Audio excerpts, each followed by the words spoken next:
جو کسی کا برا نہیں چاہتے ان کے ساتھ کوئی برا کر نہیں سکتا، یہ میرے رب کا وعدہ ہے۔ جملہ بہت چھوٹا ہے لیکن اس کی طاقت بہت زیادہ ہے۔ اللہ کی طرف آ جاؤ اس سے پہلے کہ اللہ تمہیں اپنی طرف بلا لے۔ جو شخص تم پہ غصہ بھی کرے اور تعلق بھی نہ ختم کرے تو وہ برے وقت میں تمہارا سب سے اچھا دوست ہے۔ مجھے اپنی زندگی میں آج ایک چیز کی تمنا ہے، یا رب بس مجھے جس کی آنکھیں یہ پڑھ رہی ہیں اس کا دامن سدا خوشیوں سے بھرا رکھنا، آمین۔ جنت وہ واحد شاندار جگہ ہے جہاں جانا تو سب چاہتے ہیں مگر جلدی کسی کو نہیں۔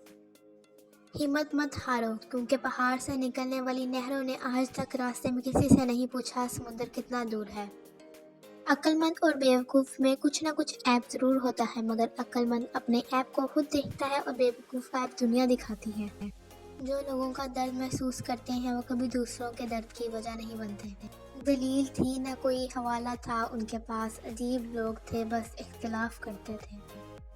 زندگی ہمیشہ کچھ نیا دکھائے گی، کبھی ہنسے گی کبھی رلائے گی، اس پر مت بھروسہ رکھنا، یہ زندگی ہے نہ جانے کس موڑ پر اکیلا چھوڑ جائے گی۔ اگر کچھ بننا چاہتے ہو تو ایک لمحہ بھی فضول باتوں میں ضائع نہ کرو۔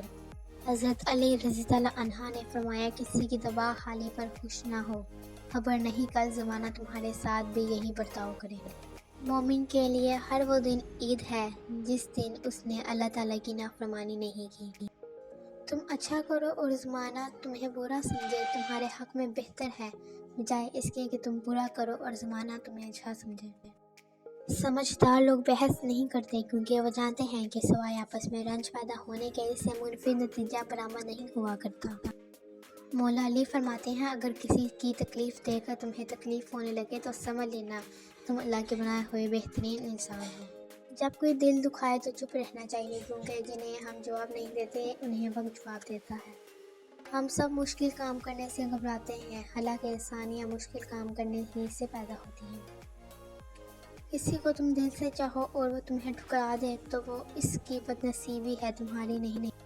نصیحت وہ سچی بات ہے جسے ہم کبھی غور سے نہیں سنتے اور غیبت وہ بدترین دھوکہ ہے جسے ہم پوری توجہ سے سنتے ہیں۔ اچھے وقت سے زیادہ اچھا دوست عزیز رکھو کیونکہ اچھا دوست برے وقت کو بھی اچھا بنا دیتا ہے۔